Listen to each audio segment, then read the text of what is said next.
नमस्कार. Face of positivity या संवाद मालिकेच्या उपक्रमाअंतर्गत चांगुलपणाची चळवळ आयोजित जय मल्हार थिएटर पुणे प्रस्तुत बोलता बोलता माणसं जोडा या कार्यक्रमामध्ये मी शुभांगी मुळे सर्व रसिक श्रोत्यांचं मनापासून स्वागत करते. आजचे आपले पाहुणे सुप्रसिद्ध ज्येष्ठ मुलाखतकार व सूत्रसंचालक श्री सुधीर गाडगीळ. आपण ह्यांचं अगदी जोरदार टाळ्यांनी स्वागत करूया. आपण आपापल्या घरात आहोत, पण मला वाटतं सगळ्यांचे उत्स्फूर्त टाळ्यांनी स्वागत झालेलं आहे.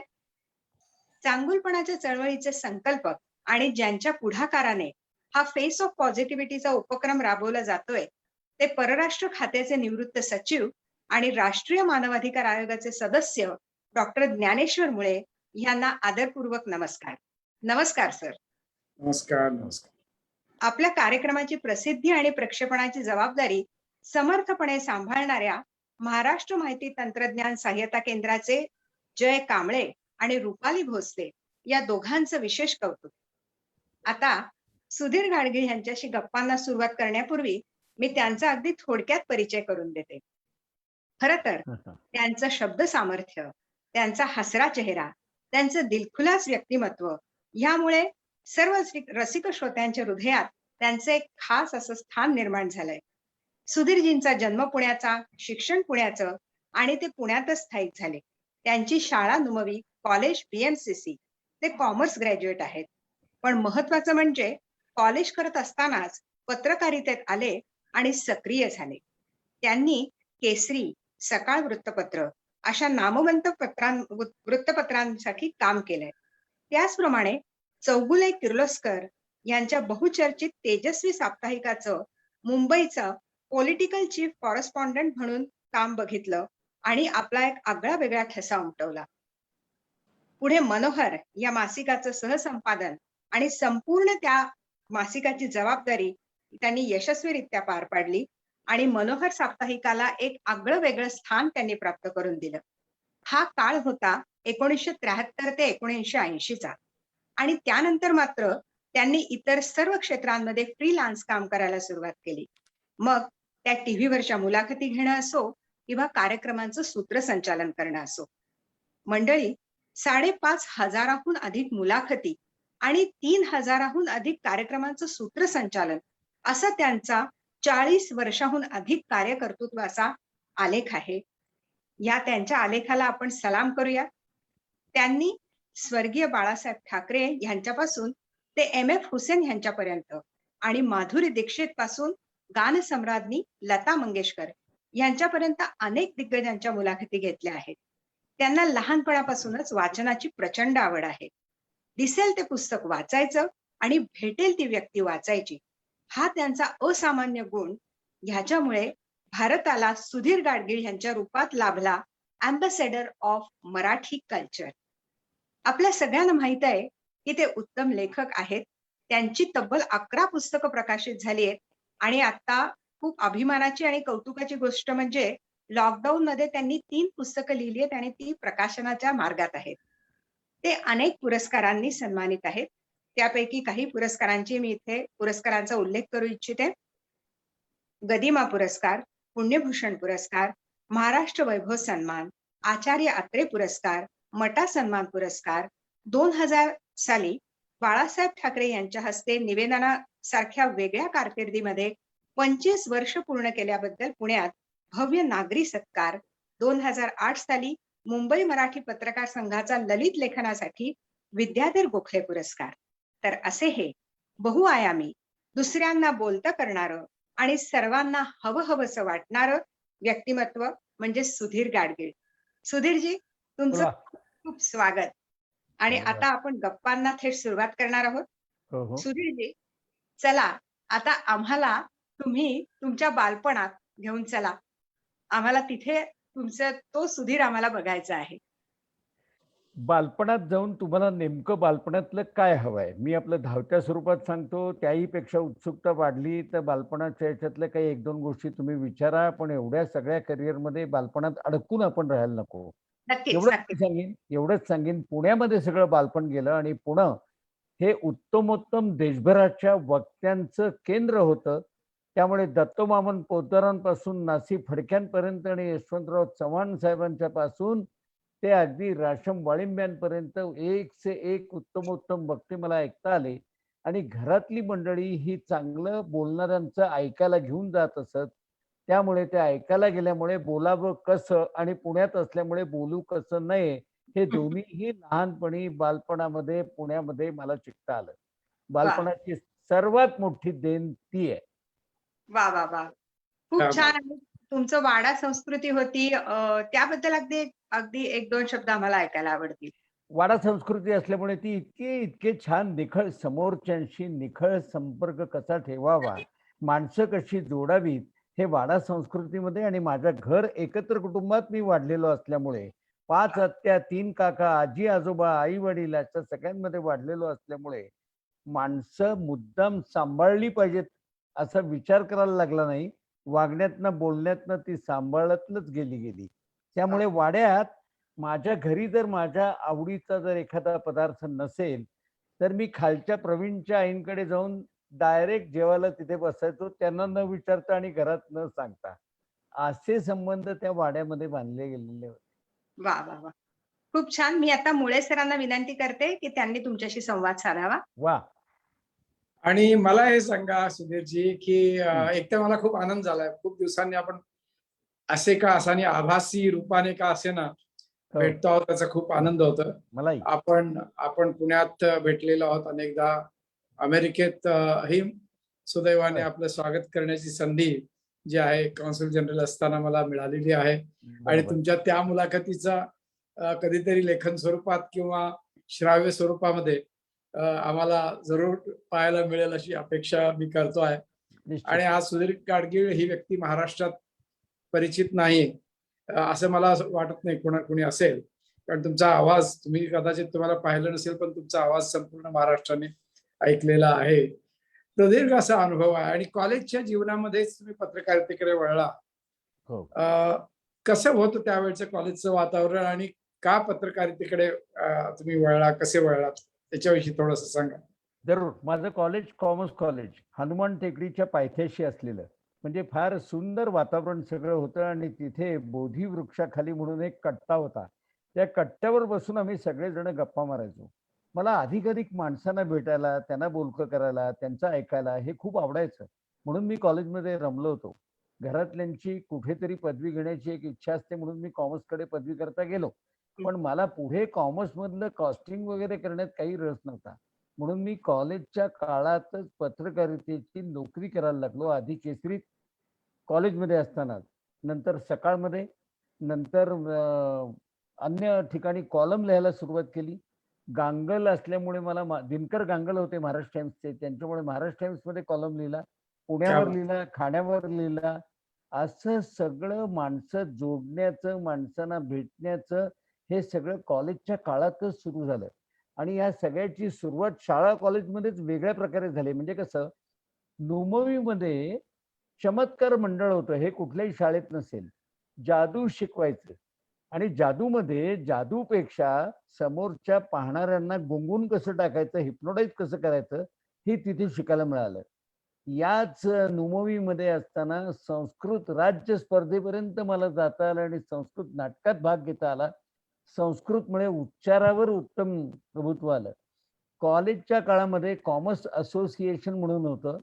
या कॉमर्स असोसिएशनच्या निमित्तानं प्राध्यापक एस.जी. बापट, व्ही.ए. जोशी वगैरे अशांच्यामुळे मुंबईतल्या त्या काळातल्या टॉपच्या जाहिरात एजन्सी मला पाहता आल्या. आणि जाहिरात एजन्सी कशी असते, कॉपी रायटिंग म्हणजे काय असतं, व्हॉइस ओव्हर म्हणजे कसा करायचा असतो, हे कळत गेल्यामुळे आपल्याला आपल्या आवाजाचा वापर या एका वेगळ्या दुनियेत करता येईल आणि आपल्याला शब्दांची जी गोडी आहे ती कॉपी रायटिंगच्या निमित्ताने करता येईल याचीही जाण कॉलेजच्या काळातच झाली. क्या बात है! मला हे सांगा, तुम्ही माणसं जोडण्याचा जो छंद आहे, पण तुम्हाला राजकारणात कधी यावंसं वाटलं नाही? इतक्या राजकीय नेत्यांना तुम्ही भेटलात आणि माणसं हे प्रामुख्याने साधन असतं राजकारणामध्ये पुढे येण्याचं. नक्कीच. हे बरोबर आहे. उल्हास पवार हे माझे त्या काळातले सर्वात सज्जन असलेले गृहस्थ राजकारणामध्ये होते आणि इतक्या सज्जन माणसाची राजकारणामध्ये उत्तम कर्तृत्व असताना सुद्धा काय गती होते आणि कुठपर्यंत त्याला थांबायला लागतं हे पाहिल्यामुळे आपण यात पडण्यात काय अर्थ नाही, एवढं लक्षात आलं. पुढच्या दुसरी ठेच मागचा शहाणा. हा मग तसा आणा. ते उल्हास पवारांमुळे मला लक्षात आलं. उल्हास पवार हे त्या काळामध्ये इंदिरा गांधी, संजय गांधी वगैरेंचे खास निकटचे होते. अगदी खरं. त्यांना कुठेही संधी वगैरे कसली पुढची मोठी मिळाली नाही. त्याची गणितं खूप वेगळी असतात आणि ती गणितं करणं आपल्याला स्वतःला जमणार नाही हे मला माहिती होतं. कारण मी राजकारणापासून उद्योगापर्यंत आणि कलावंतांपासून सिनेमावाल्यांपर्यंत अनेकांच्या उत्तम ओळखी होऊन सुद्धा माझं व्यक्तिगत काम मी कोणालाही सांगितलं नाही आणि त्यामुळेच मी माझा आवाज, माझं म्हणणं हे स्पष्टपणानं, उद्धटपणाने नाही, स्पष्टपणानं त्या कोणाही समोर मांडू शकलो. तर हे राजकारणात करता येणार नाही म्हणून मला राजकारणाची आवड असली तरी राजकारणाकडे वळलो नाही. क्या बात. वा. महाराष्ट्र का राज्य चांगल्या राजकीय नेत्याला मुकला असं कदाचित माझ्यासारख्याला म्हणता येईल. कारण चांगली माणसं खरंच आवश्यक आहे तो राजकारणामध्ये, मोठ्या प्रमाणात आवश्यक आहेत. होय. पक्ष कुठलाही हा भाग सोडला, नाही, पक्षाचा वेगळा भाग असतो. तो काय. पण चांगली माणसं सगळ्या पक्षामध्ये खचाखच भरली ना की राजकारण आपोआप चांगलं होऊन जाईल. असा एक आपला बरोबर. खोटा आशा बाळगून आमच्यासारखे लोक जगतायत. बरोबर. तर मला हे विचारायचं होतं की पुढे जाऊन तुम्ही मंतरलीला चैत्रबनात वगैरे केलं, त्यातलं जे त्रिकूट आहे, राजा परांजपे, गदी माडगूळकर, सुधीर फडके, हो या तिघांना प्रत्यक्षात तुम्ही भेटला असाल ना? हो काय झालं तर पत्रकारितेमुळे कोणत्याही मोठ्या माणसाला जाऊन भेटण्यामध्ये माझ्या मनामध्ये कधी धसका, दडपण हे नव्हतंच. त्यामुळे आपण जाऊन भेटू, फार तर काय ते नाही म्हणतील, याच्या पलीकडे काय होईल. आणि सुदैवाने माझं भाग्य असं की ती माणसं मला थेट भेटली. श्रीधर माडगूळकर आणि आनंद माडगूळकर हे गदिमांचे चिरंजीव माझ्या बरोबर होते. म्हणजे ते फर्ग्युसन, मी BMCC, पण कॉमन कट्टा आमचा रुपाली. म्हणजे त्यावेळेला ते रुपाली हॉटेल नव्हतं, त्याचं नाव होतं मद्रास कॅफे. आणि वैशाली, म्हणजे त्यावेळेला त्याचं नाव वैशाली नव्हतं, मद्रास हेल्थ होम. तर तिथल्या या दोस्त्यांमुळे मी थेट माडगूळकरांकडे गेलो आणि पहिल्याच भेटीमध्ये माडगूळकरांनी त्यांचं नवं लिहिलेलं पुस्तक मला भेट दिलं आणि म्हणले, माझा अभिप्राय सांगा. म्हटलं, साहेब साहेब म्हटलं, मी काय अभिप्राय सांगणार, तुम्ही शब्दांच्या दुनियेतले माहीर आहात, मी अगदी लहान आहे. ते म्हणले, अरे ते माझ्या कविता, गाणी तुला आवडत असतील, हे पुस्तक मी शांताराम बापूंनी आम्हा कलावंतांना प्रवासाला नेलेलं होतं, ते प्रवास वर्णन आहे, तर मला प्रवास वर्णन जमताय की नाही हे एक उत्तम वाचक म्हणून मला सांग, कारण तू खूप वाचतोस असं मला कळलं. तर ती माडगूळकरांची भेट झाली. माडगूळकरांच्याकडनं मी त्यांच्या वेगवेगळ्या गाण्यांमागच्या कहाण्या सगळ्या जाणून घेतल्या. बाबूजींची भेट झाली. बाबूजी दादरला असत, मी दादरला पुढचा टप्पा सगळा राहत असताना शिवाजी पार्कलाच राहत होतो. त्यामुळे माझे एक मित्र अरुण काकतकर, आम्हा सगळ्यांना मुंबईमध्ये परवडत नसताना मोकळेपणाने स्वतःच्या खोलीत राहायला देत, तिथे मी राहिलेलो. तिथे मी श्रीधर फडके पुन्हा बरोबरचा असल्यामुळे त्याच्याकडे गेलो. श्रीधर फडकेची मी 1972 साली पहिल्यांदी मुलाखत घेतलेली होती आणि त्यांच्याकडे गेल्यानंतर मला असं जाणवलं की सुधीर फडके हे एवढा ताकदीचा संगीतकार, गायक, पण त्यांच्या घरात गेल्यानंतर आपलं जेवण ते आग्रहाने जेवल्याशिवाय सोडत नसत आणि जेवण झाल्यानंतर आपण आपलं ताट जरी उचलायला गेलं तरी हा मोठा माणूस म्हणायचा, थांबा थांबा, तुम्ही माझे पाहुणे आहात, आणि ते स्वतः ताट आणि खरकट उचलून ठेवत असत. बापरे. या मान्यवर माणसांचं हे साधेपण आहे ना, जे अप्रत्यक्षरित्या सहजतेनं मनावर संस्कार करत गेल्यानं त्याचा परिणाम खूप मोठा झाला. आणि मग मी त्यांना म्हटलं, तुमच्या गाण्यामागच्या कहाण्या सांगा. त्यांच्याकडनं गाण्यामागच्या कहाण्या घेतल्या, माडगूळकरांकडनं कवितेमागच्या गोष्टी घेतल्या आणि ही गाणी ज्यांच्यावर चित्रित झाली ते राजा परांजपे मला भेटले, कारण ते पुण्यामध्ये होते, सदाशिव पेठेतच होते. त्यांच्याकडनं त्यांनी ही गाणी ज्यांच्यावर चित्रित केली, त्या राजा गोसावी, शरद तळवलकर, विवेक, त्याचप्रमाणे बेबी शकुंतला, त्याचप्रमाणे सुलोचना दिदी आणि अशा सगळ्या कलावंतांकडनं त्या राजा परांजपेंच्याकडनं सगळ्या गमती आठवणी घेतल्या आणि मग या तिघाही त्रिकुट मुख्य जे आहे चैत्रबनचं, मंतरलेल्या चैत्रबनाचं, सुरुवातीला सुधीर मोघेचं मार्गदर्शनही होतं, पण नंतरच्या टप्प्यावर स्वतंत्रपणे करताना पत्रकारितेच्या माध्यमातून जमा केलेली ही सगळी माहिती नेमकेपणाने मांडावी कशी याचं भान असल्यामुळे गाण्याच्या कार्यक्रमात गाण्यामागच्या या गोष्टी तिघांच्याही मी सांगत गेलो आणि त्यातनं पुढच्या गाण्याची उत्सुकता वाढवल्यामुळे मंतरलेल्या चैत्रबनात आणि चैत्रबन हे गाजत. एकच गंमत सांगतो, मला राजा परांजपेंनी सांगितले, ते म्हणाले, लोणावळ्याला एका कडक दुपारी उन्हामध्ये एक तरुण मुलीला जिच्या पायात चप्पल नाही, फाटकी साडी आहे आणि तिला फेऱ्या मारायला लावत होता एक वृद्ध गृहस्थ. तर बाजूनं जाणारा एक प्रवासी त्या वृद्ध गृहस्थाजवळ आला आणि त्याला म्हणाला, की "अरे, तुम्ही ती पायात चप्पल नाहीये, एवढी तरुण मुलगी आणि तुम्ही तिला फेऱ्या काय मारायला लावताय उन्हामध्ये? चटके बसतायत." तर तो वृद्धग्रस्त म्हणाला, "ती काही फाटक्या वस्त्रातली कोणी साधीसुधी नाहीये. ती कलावंत आहे. तिचं नाव आहे सीमा देव वा. आणि मी जो तुम्हाला वृद्धग्रस्त वाटतोय ना, तो मी आहे राजा परांजपे आणि आम्ही एका गाण्याचं हे चित्रीकरण करतोय." असं सांगून, "दरी आंधळी मी तुला पाहते, तुला वाह! पाहते, तुला पाहते." क्या या बात. गाणं पुढे चालू केलं. असा त्याचा उपयोग वा, वा. त्रिकुटाशी मारलेल्या गप्पांचा केल्यामुळे वाव. आता मजा आली. मजा आली. मला सांगा, की तुम्ही एका अर्थानं महाराष्ट्राचे निवेदन सम्राट, निवेदक सम्राट आहात असं म्हटलं तर काही गैर होणार नाही. तर एक थोडक्यात ह्या निवेदन संस्कृतीचा महाराष्ट्रातला इतिहास तुमच्यापासून सुरू होतो आणि कदाचित तुमच्यापर्यंत संपतो असं मी म्हणणार नाही. भविष्यात अजून चांगले येतील अशा आपण आशा करूया. तुमच्यापेक्षाही चांगले येतील अशा अपेक्षा करूया. जरी ते नक्कीच. कठीण असलं तरी. याच्याविषयी थोडं सांगा ना, कारण मला वाटत नाही नव्या पिढीला याच्यातली काही कल्पना आहे, की हे कसं आणि काय? नाही, मी महत्वाची गोष्ट या सगळ्या नव्याने येणाऱ्या निवेदकांना आवर्जून काय सांगतो माहिती आहे, तुमचं वाचन उत्तम हवं. तुमच्या लोकांशी संपर्क उत्तम हवा. मी स्वतः गेली 45 वर्ष डायरी लिहितोय. त्यामुळे डायरीमध्ये ज्ञानेश्वरमुळे मला पहिल्यांदा कधी भेटले तेही नोंदवलेलं असतं. आणि त्यावेळेला काय गप्पा झाल्या आणि त्यांचं मला त्यांच्या परदेशस्थ कारकिर्दीच्या पलीकडचं, परराष्ट्र खात्या पलीकडचं कर्तृत्व आणि नेमकं काय वेगळेपण आहे ते नोंदवलेलं असतं. त्याचा वापर ज्ञानेश्वर मुळेंच्या मुलाखत घेत असताना मला उपयोगी पडतो. क्या तर बात. असं नोंदवलेलं, वाचलेलं, पाहिलेलं, अनुभवलेलं प्रत्येक गोष्टीबाबत सतर्कता ठेवा, हे माझं सगळ्या तरुण मुलांना, निवेदक होऊ इच्छिणाऱ्यांना सांगणं असतं. याच्या जोडीला सोपे शब्द वापरा. तिसरी गोष्ट उगाच आवाज आवाज लावायला जाऊ नका. काही जणांना निवेदन करत असताना स्टेजवर गेलं ना, की आपण काहीतरी वेगळे आहोत असं समजून महाराष्ट्राच्या राजकारणाच्या संदर्भात वगैरे असा उगाचच आवाज लावायला जातात. काही जरूर नसते हो. साधं बोलणं, साधं बोललेलं समोरच्यांना आवडतं आणि यातला करेक्ट. आदर्श माणूस कोण आहे तर पुरुषोत्तम लक्ष्मण देशपांडे. ते अगदी खरं. कोणाशीही बोलत असताना सुरुवातच करताना माणसं 2 असत अथवा 2000 गप्पा मारल्यासारखं सहज बोलत. त्यांचा पहिला शब्द असे, तुम्हाला सांगतो बरं का, म्हणजे ऐकणाऱ्या प्रत्येकाला वाटतं मला सांगतायत, मला सांगतायत, मला सांगतायत, मला सांगतायत. आणि मग साध्या सोप्या शब्दातनं ते कहाण्या सांगत जात, आठवणी मांडत जात, उदाहरणं देत जात आणि त्याच्यामुळे ते लोकप्रिय झाले. ते माझ्या डोळ्यासमोर आदर्श होते.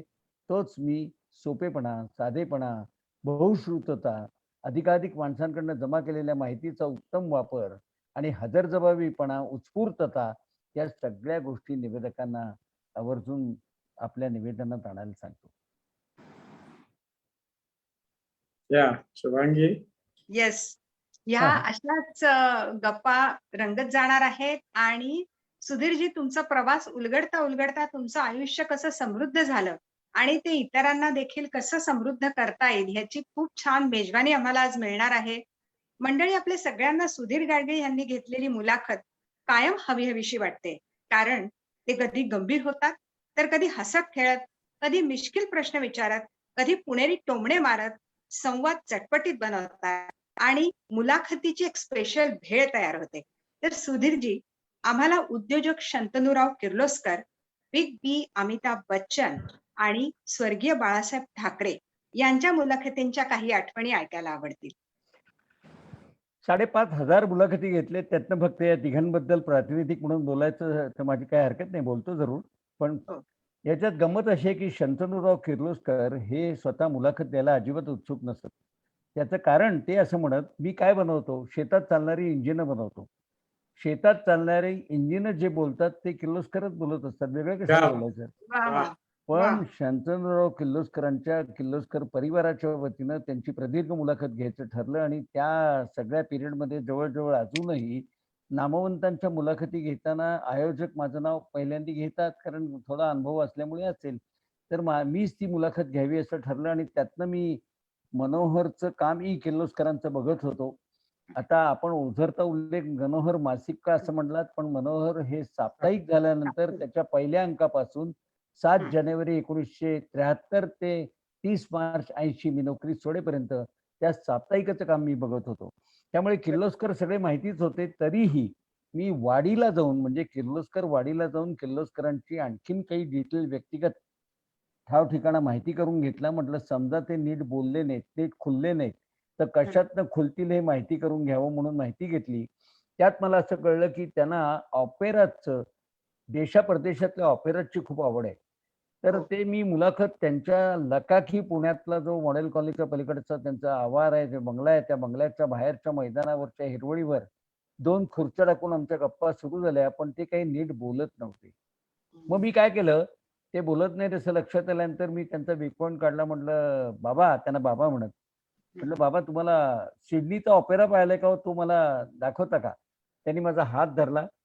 मला बाहेरच्या खुर्चीवरनं घरामध्ये नेलं. तो ऑपेरा लावला. मुळात ऑपेरा म्हणजे काय, तो पाहावा कसा हे समजावून देत त्यांनी ऑपेराचं जग सगळं माझ्यापुढे मांडलं आणि ऑपेरा दाखवायला सुरुवात केली. ते मूडमध्ये आलेत हे लक्षात आल्यानंतर माझ्यातला मूळ पत्रकार जागा झाला आणि मी मुळात त्यांच्याबद्दल आयोजित केलेले मनातले सगळे प्रश्न त्यांना विचारत गेलो. हे सगळे प्रश्न माझे त्याची उत्तरं उत्तम झाली आणि माझा हेतू साध्य झाला आणि मी लकाकीमधनं बाहेर पडायला लागलो. तर त्यांनी मला दरवाजात गेल्यावर पुन्हा बोलावलं. म्हणे, "इकडे ये." म्हटलं, "काय हो बाबा?" "नाही," म्हणे, "माझा बिग पॉइंट काढून माझ्याकडनं सगळ्या प्रश्नांची उत्तरं काढून घेतली हे मला कळलंच नाही असं समजत असेल तर तसं समजू नका." काय माणसं तयारीची असतात बघा. तर वाह! म्हणे हां, तर म्हणे, "पुन्हा असं कधी कोणाला गृहीत धरत जाऊ नको." असे वेगवेगळे एक-एक धडे शिकायला मिळाले. हे झालं वाह! शंतनुराव. बाळासाहेब ठाकरे हा फार मस्त माणूस. 1974 साली मी त्यांना पहिल्यांदा भेटलो. आमची 25शी नावाचा मी टीव्हीवर एक कार्यक्रम करायचो. वेगवेगळ्या क्षेत्रातल्या नामवंतांचं तरुणपण जाणून घेण्याचा प्रयत्न असायचा. त्यानिमित्ताने मी त्यांना भेटलो, त्यांच्याशी गप्पा मारल्या आणि पुढे जवळ मी 16 ते 18 वेळा बाळासाहेब ठाकरेंची मुलाखत घेतली आणि ती त्यांच्या मातोश्री बंगल्यावर घेतली. तिथे तर ते माझं राज्यच निर्माण झालं होतं. म्हणजे ते मला बोलवायचे. मग मी वरच्या माडीवर त्यांच्याकडे जायचो. तिथे त्यांचा थापा नावाचा सहकारी असायचा. तो बाजूला बसलेला असायचा आणि मग मला म्हणायचे, "हां, करा सुरुवात." आणि मग आम्ही बोलत जायचो. मग त्यांच्या राजकारणातल्या गोष्टींपासून ते प्रबोधनकार ठाकरे त्यांचे हो. वडील यांच्या हं. सगळ्या कर्तृत्वापर्यंतच्या अनेक गोष्टी मी त्यांच्याशी बोलत गेलो. ते असं सांगत ते तिथलं "थापा, त्या भिंतीवरच्या कपाटातलं ते डावीकडलं 4थं पुस्तक काढ आणि त्यातलं हे पान काढ." बापरे! प्रबोधनकार ठाकरेंनी एखाद्या विषयावर नेमकं कुठे, कधी, काय म्हटलेलं आहे असं ते अचूक लक्षात असायचं. ते हां. शोधून काढायला सांगत आणि मला ते समजावून देत आणि असा आपला विषय ते उलगडत जात असत. एकही प्रश्नाचं उत्तर नाकारलं नाही. कुठल्याही प्रश्नाला त्यांच्या इतकाच स्पष्टपणाने बोलायला परवानगी त्यांनी दिलेली होती आणि मला समजून घ्यावं असं समजून घेत त्यांनी सगळ्या प्रश्नाची उत्तरं दिली. एका कार्यक्रमाला जो आपण मगाशी ओळखीत उल्लेख केला, त्याच्यामध्ये माझी 25 वर्ष करिअरची झाली म्हणून जो सत्कार त्यांनी स्वतःहून घेतला, त्यावेळेला माझाच सत्कार असल्यामुळे मी त्यांच्या शेजारीच बसलेलो होतो स्टेजवर. मला म्हणाले, "आई-वडील आहेत का? आणि आलेत का?" म्हटलं, "आलेत." "त्यांचं वय काय?" वय विचारलं. ते जाणून घेतलं. म्हणे, "माझ्यापेक्षा मोठे आहेत." "बरं." आणि माझा सत्कार व्हायच्या वेळेला अचानकपणे ते उभे राहिले स्वतः. हं. त्यांनी माझ्या आई-वडिलांना सभागृहातनं वरती बोलावलं. बापरे! त्यांच्या पाया पडले. म्हणले, "हां, आता करा याचा." म्हणजे एका मध्यमवर्गीय घरातल्या मुलाला एक वेगळं बेभरवशी असं जग करिअर म्हणून करायला परवानगी दिल्याबद्दल एका नामवंत कलावंत राजकारण्याने दिलेली ती एक भरभरून दाद होती. आणि वाह! माझं त्यांची शेवटची भेट ही 24 एप्रिल 20 24 एप्रिल 2000 अ, याच्या वेळेला झाली. म्हणजे 74 साली पहिली आणि 2012 निश्चित. साली माझी शेवटची भेट झाली. तिथे लता मंगेशकर यांच्या दीनानाथ मंगेशकर पुरस्काराचा सोहळा होता आणि ते पाहुणे म्हणून आलेले होते. माधुरी पण आलेली होती. आणि ते दोघं बोलत असताना अचानकपणे त्यांच्या दोघात आपण कशाला जायचं म्हणून मी बाहेर उभा होतो. अ, आपल्या मुंबईतल्या षण्मुखानंद हॉलच्या मेकअप रूमच्या बाहेर. त्यांनी मला आत बोलावलं आणि म्हणाले, "लता, आज माझा आवाज बरोबर काम करत नाहीये. मी याला सकाळी घरी बोलावलं होतं. याला सगळं माझं भाषण दिलेलं आहे. त्याने ते वाचून ठेवलेलं आहे.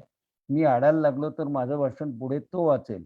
तुला आपलं माहिती असावं, तुझं आयोजन आहे म्हणून मी तुला हे सांगतोय. बापरे! दोघांना नमस्कार केला, बाहेर आलो आणि त्यांच्या आयुष्यातलं सार्वजनिक व्यासपीठावरनं झालेलं ते शेवटचं भाषण हे आम्ही कंबाईन केलेलं आहे, हे व्हिडिओवर उपलब्ध आहे. हा एक अरे मोठा वाह! वाह! आणखीन एक योग, ही माझं नशीब म्हणता येईल, की अब्दुल कलामांपासून अमिताभ बच्चनपर्यंत आणि लता मंगेशकरांपासून बाळासाहेब ठाकरेंपर्यंत सगळ्या मातब्बर माणसांनी मी वयानं, ज्ञानानं, अनुभवानं लहान असून सुद्धा मला सांभाळून घेतलं, दाद दिली.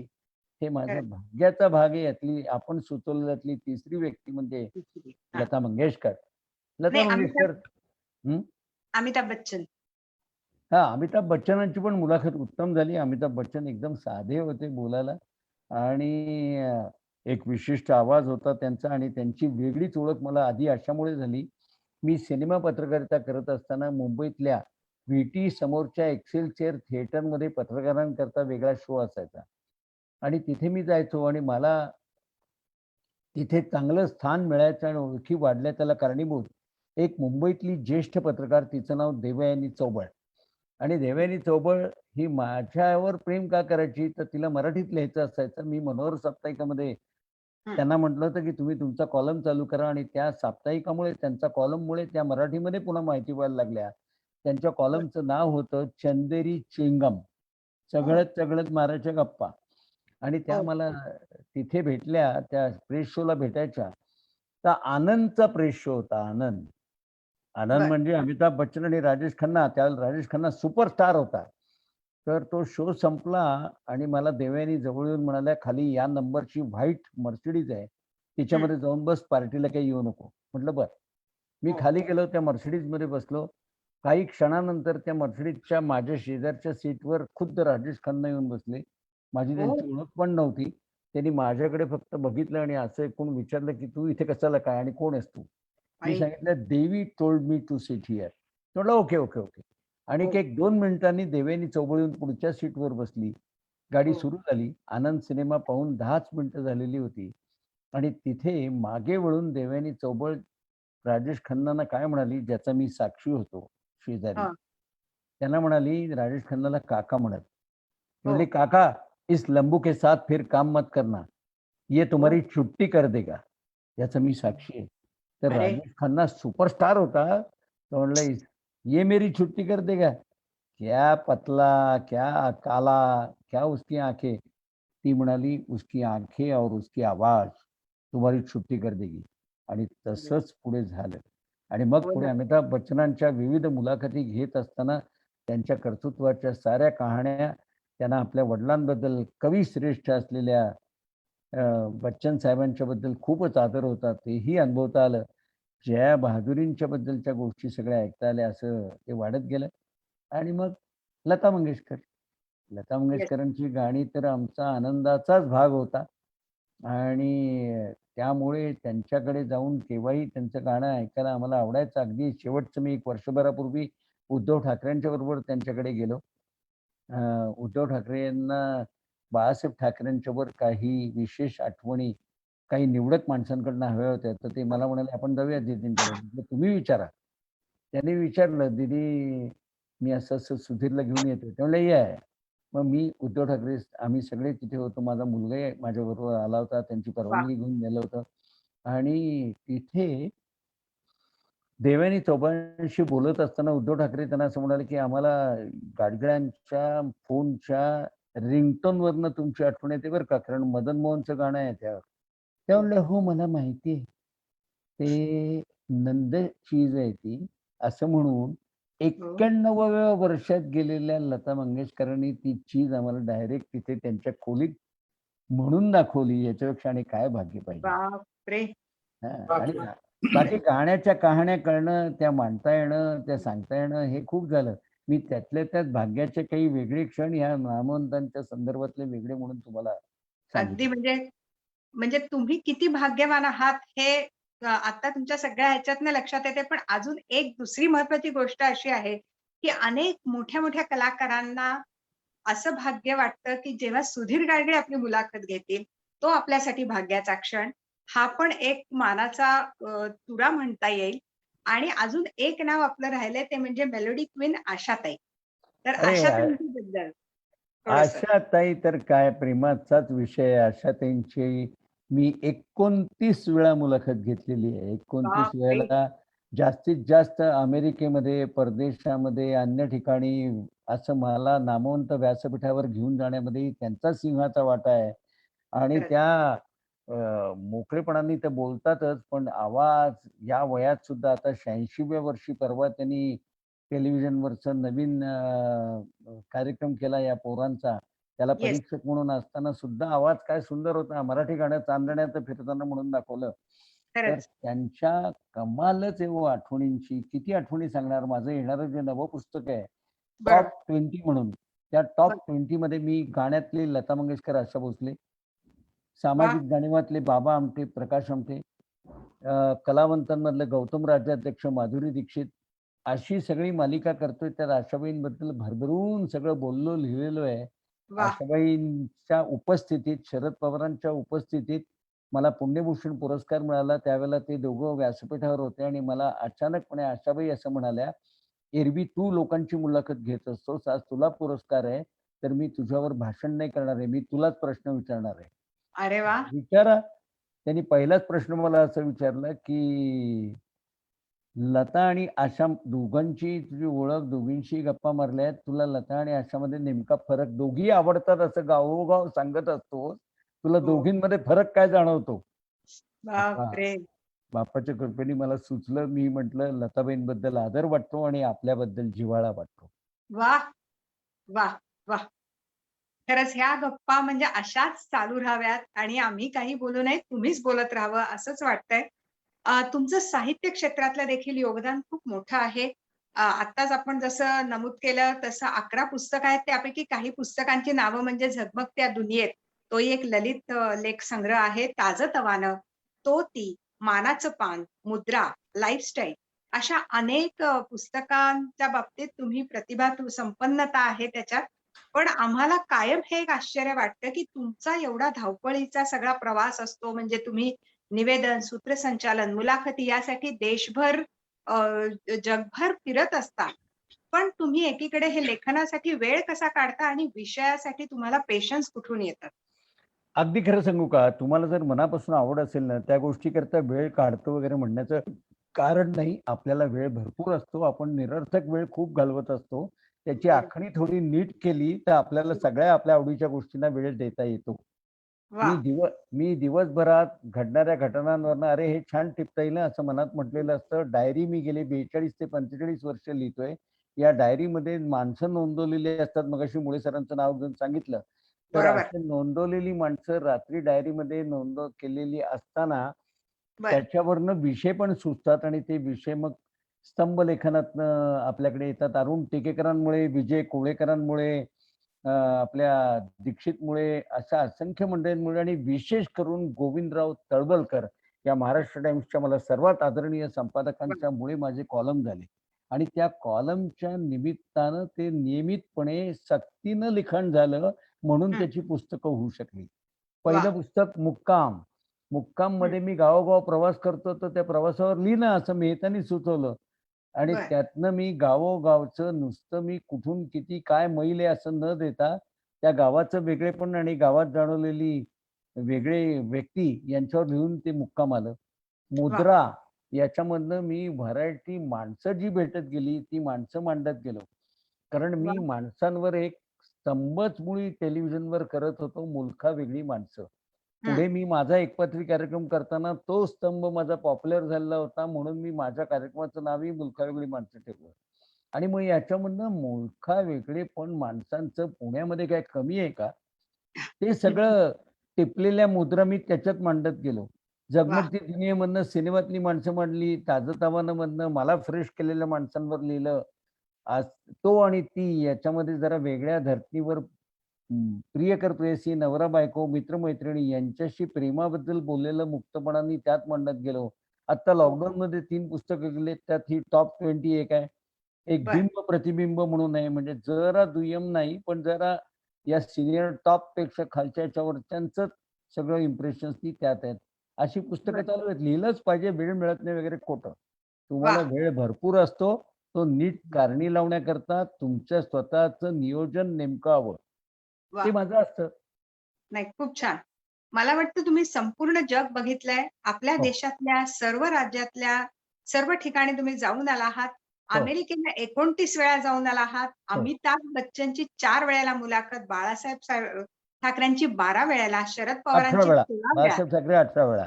11 वेळेला. ओके. शरद हां. पवारांची 16 वेळा हो. मुलाखत. असा केवढा मोठा हा अनुभव एक आणि जाता मध्येच गंमत सांगतो. येस. शरद पवार हे अत्यंत बोलायला उत्तम. हं. त्यांच्याशी बोलत असताना जाणवलेल्या गोष्टी म्हणजे त्यांचं यशवंतराव चव्हाण साहेबांसारखं वाचन उत्तम, क्लासिकलची आवड त्यांना उत्तम, किशोरी आमोणकर यांच्यापासून मालिनी राजूरकरांपर्यंत यांचे गाण्याचे कार्यक्रम त्यांनी आपल्या दिल्लीतल्या घरात केलेले. अरे वाह! स्टँड नावाचं फोर्टमधलं जे पुस्तकाचं दुकान आहे, त्या दुकानात नियमितपणे जाऊन तिथनं नवी पुस्तकं खरेदी करणारा हा माणूस. असा बरं. मस्त बहुविधता असलेली व्यक्ती, केवळ राजकारणात रमणारी नाही. हं. आता आज तर बघा त्यांनी डायरेक्ट मोदींशी जाऊन गप्पा मारल्यात. तर अशी बहुविधता आणि नेमकं कधी, कुठे, केव्हा काय करावं याचं भान असलेली व्यक्ती. तर त्यांना मी एकदा त्यांची 50 वर्ष लग्नाची पूर्ण झाली आणि नेमकं माझी मुलाखत त्यांची आणि प्रतिभाताई हजर होत्या. तर मी बरं. त्यांना म्हटलं, "मुलाखत सुरू करूया का?" ते म्हणले, "आमच्या लग्नाला 50 वर्ष होत आहेत, तर प्रतिभाला पहिला प्रश्न विचार." असं ते म्हणाले. म्हणून मी प्रतिभाताईंना विचारलं, म्हटलं, "प्रतिभाताई, 50 वर्षात एकदा तरी यांच्या चेहऱ्याकडे बघून त्यांच्या मनात काय चाललंय कळलंय का?" वाह! अशी आता हे ऐन वेळेला वाह! सुटणाऱ्या गमती असतात. त्यातनं मजा वाह! येते. हां, नाही तर तुम्ही म्हणूनच बोलत म्हटलं, होतात. की प्रत्येक मुलाखतीत तुमच्या सही सुधीर गाडगीळ ही असते आणि मला सगळ्या प्रेक्षकांना आणि सर्व नवीन युवकांना आणि सगळ्यांना सांगावसं वाटतं, की अशी आपली स्वतःची ओळख, आपली स्वतःची मला वाटतं स्वाक्षरी आपल्या प्रत्येक कामामध्ये असावी, हे सुधीरजींचं नक्कीच सांगणं असेल. आणि मंडळी अभिमानाची गोष्ट म्हणजे जसं सुधीरजींनी झगमगत्या दुनियेशी, राजकारण्यांशी, समाजकारण्यांशी संवाद साधला, त्याचप्रमाणे सर्वसामान्य माणसांशी, उपेक्षितांशी देखील त्यांनी संवाद साधला. भंगारवालीशी संवाद साधला, पानपट्टीवाल्यांशी हितगुज केलं. सुप्रसिद्ध अभिनेत्री ललिता पवार यांच्या दुःखी कष्टी काळात सुद्धा त्यांची मुलाखत घेतली आणि मला वाटतं सुधीरजींच्या ह्या कार्यकर्तृत्वाला, माणुसकीला, एक संवेदनशीलतेचं, माणुसकीची जी झालर आहे, त्याला आपण हॅट्स ऑफ, त्याला आपण सलाम करूयात. छोटीशी ललिता पवारांच्या मुलाखतीची काही आठवण तुम्हाला सांगता येईल का? काय झालं, ललिता पवार ह्या आणि सुलोचनाबाई या दोघी अभिनेत्री अशा आहेत, की ज्या अस्सल मराठी पण हिंदी गाजायला पडतात त्यांनी. आणि बरोबर. हिंदीमध्ये आपण वयाची करत नाही एवढी त्यांनी अभिनयाची कारकीर्द केली 75-75 वर्ष. आणि बापरे! अशा गाजवलेल्या आणि मुंबईवर राज्य केलेल्या ललिता पवार शेवटच्या टप्प्यावर थोड्याशा अडचणीत आल्या आणि त्या पुण्यात राहायला आल्या आणि मोठ्या बंगल्यांच्या मधनं राहिलेल्या ललिता पवार पुण्यात बाणेर रोडवरच्या एका खोलीत राहत होत्या. अरे मला फार बापरे! कुतूहल होतं, की असं कसं काय राहणार? म्हणून मी त्यांना भेटायला गेलो. तर त्यांना भेटल्यानंतर मी त्यांना विचारलं, की 75 वर्ष तुम्ही कॅमेरा टेक वन रेडी या कॅमेऱ्याच्या दुनियेमध्ये, रंगीबेरंगी दुनियेमध्ये काढली. तिथे या खोलीत एकटे पण त्रास देत नाही? त्या म्हणल्या, "नाही देत रे. काय आहे माहिती का, मी घरामध्ये इथे पोळ्या लाटत असते ना हं. किंवा साडी वाळत टाकत असते ना, त्यावेळेला पाठीमागनं कोणीतरी कॅमेरा टेक वन रेडी असं म्हणतंय असं मी गृहीत धरते." अरे काय बापरे! गोष्टी आहेत बघा. एक ते काय एक. खरंच म्हणजे या कमाल आहे आणि तुमची कमाल आणि त्यांचीही कमाल. पण तुमच्या हा जो माणुसकीचा झालर, माणुसकीची झालर आणि संवेदनशीलतेचे नक्षी जे तुमच्या व्यक्तिमत्वामध्ये आहेत ना, ते मला वाटतं आम्हाला सगळ्यांनाच प्रेरणा देणारे आहेत. आता शेवटचे 2 प्रश्न आहेत. त्यातला बरं. एक म्हणजे सर्व युवकांना, की जे ह्या निवेदन क्षेत्रामध्ये, सूत्रसंचालन क्षेत्रामध्ये, मुलाखतीच्या क्षेत्रामध्ये करियर करू इच्छित आहेत. त्यांना तुम्ही काय सांगू इच्छिता? म्हणजे मगाशी तुम्ही थोडं खरं सांगितलं, नाही, पण थोडं तरी नाही, थोडं मी सविस्तरच सांगितलं, की बोलण्यातला साधेसोपेपणा, सतर्क असणं सतत घटनांबद्दल, व्यक्तींबद्दल, पुस्तकांबाबत, या सगळ्याबाबत आणि त्या माणसांबाबत आणि त्यांची माहिती जमा करण्यातली सतर्कता आणि या बरोबर. सगळ्याचा उपयोग हजरजबाबी शब्दातनं तुम्ही मांडत जाणं. हं. कोणालाही अकारण, कोणाचं दडपण न बाळगता एक माणूस वाह! दुसऱ्या माणसाशी बोलतोय, हे वाह! मनात ठेवलं तर कोणाचा ताणही येणार नाही. वाह! तयारी पक्की असावी म्हणजे सुंदर हं. बोलता येतं. वाह! खूप छान आणि तुम्ही अजून एक खूप महत्त्वाचा मुद्दा सांगितला म्हणजे वेळेचं नियोजन. हो. हे हे पण खूप महत्वाचं आहे. म्हणजे आपल्याला असं वाटतं, अरे आपण एवढ्या गोष्टी करू शकू का? तर तसं नसतं. आपण अनेक गोष्टी करू शकतो. जर आपण वेळेचं नियोजन केलं, तर आपणच आपली कॅपॅसिटी वाढवू शकतो. ही तुम्ही खूप बरोबर. मोठी एक गोष्ट आज सांगितली. आता शेवटचा प्रश्न आहे. आपण चांगुलपणाच्या चळवळीच्या व्यासपीठावरून इथे संवाद साधतोय. मुळे सरांची ही संकल्पना आहे सकारात्मकता, सर्जनशीलता, संवेदनशीलता आणि सर्वसमावेशकता. या 4 गोष्टी आम्ही मनात धरून पुढे जातो. तर तुमच्या दृष्टिकोनातून चांगुलपणा कशाला म्हणायचं? या चारही गोष्टीचं भान ठेवूनच मी ह्या वेगळ्या क्षेत्रामध्ये माणसं जोडत गेलेलो आहे. तिथे आपण काहीतरी वेगळे आहोत असं स्वतःबद्दलच्या भ्रामक कल्पना मनामध्ये न बाळगता, हं. समोरच्याला कधीही दुय्यम न समजता, सोप्यापणाने आणि सहजतेने समोर माणसं जोडत गेलात आणि त्या माणसांच्या अडचणी असल्या तर त्याला आपल्या परीनं, आपल्या कुवतीनुसार काही दिशा देण्याचा प्रयत्न करत गेलात, तर तो चांगुलपणाच आपल्याला आपणच अधिकाधिक माणसांनी समृद्ध व्हायला उपयोगी पडत जातो. वाह! खूप छान दिशा दिली आणि मला असं वाटतं या सगळ्यातनं असं आहे, की आपला आवाज काय आहे? आपल्याला काय करायचं आहे? हं. हॅलो. हां. सर तुमचा आवाज येतोय, तुम्ही बोला. मॅमच्या तिकडे थोडासा इंटरनेट इश्यू आहे असं वाटतंय. सर तुम्ही बोला. काही नाही, मी सांगितलं, की अशा तऱ्हेने माणसं जोडत मी माझा व्यवसाय बांधत गेलो. त्यामुळे मी तऱ्हेच्या आणि ते कर्तृत्ववान माणसांनी समृद्ध आहे. हेच मला माझ्या बोलण्याचा व्यवसाय पूर्ण वेळ केल्यानंतर मिळालेलं मोठी ॲसेट आहे असं मी म्हणेन. बरोबर आहे. मला असं वाटतं, की गप्पा इतक्या सुंदर रंगल्या आणि समृद्ध आयुष्याची मला वाटतंय गुरुकिल्ली आज सुधीरजी तुम्ही आम्हाला सांगितली आणि परत आपला हा योग यावा चांगुलपणाच्या चळवळीच्या व्यासपीठावरून. मी तुमचे परत एकदा आभार मानते. तुम्ही खरंच खूप तुमचा अमूल्य वेळ इथे दिला आणि भरभरून बोललात आणि आम्हाला सगळ्यांना तृप्त केलं तुम्ही तुमच्या मार्गदर्शनाने, तुमच्या वेगवेगळ्या अनुभवांनी. तर तुमचे परत एकदा आभार आणि सर्व दर्शकांचे देखील मनापासून आभार. मंडळी पुढच्या शनिवारी आपण परत भेटणार आहोत एका नवीन फेस ऑफ पॉझिटिव्हिटीशी संवाद साधण्याकरता. जय चा हिंद, जय महाराष्ट्र. चांगुलपणाचं हे जे काम तुम्ही मंडळी करतात त्याबद्दल तुम्हाला खास करून आमच्या ज्ञानेश्वर देवाला मनापासून त्यांचे आभार मानतो. सहभागी झाल्याबद्दलही आभार मानतो आणि शुभांगी तुझे मनापासून आभार. धन्यवाद. Thank you. Thank you. माझा नेहमी कुठल्याही बोलण्याचा शेवट माझ्या विशिष्ट 4 शब्दांनी असतो. ते 4 शब्द मांडू. नक्की, नक्की आवडेल. शब्द सांगा. शब्द समजून घ्या. शब्द उमजून द्या. शब्द समजून घ्या, शब्द उमजून द्या. हवा तेव्हा हवा तिथे, निःशब्दाला मान द्या. म्हणूनच थांबतो. वाह! खूप छान. छान, खूप छान, छान. Thank you सुधीरजी. बोलतो मी तुमच्याशी. हो, येस. बंद करतो हे.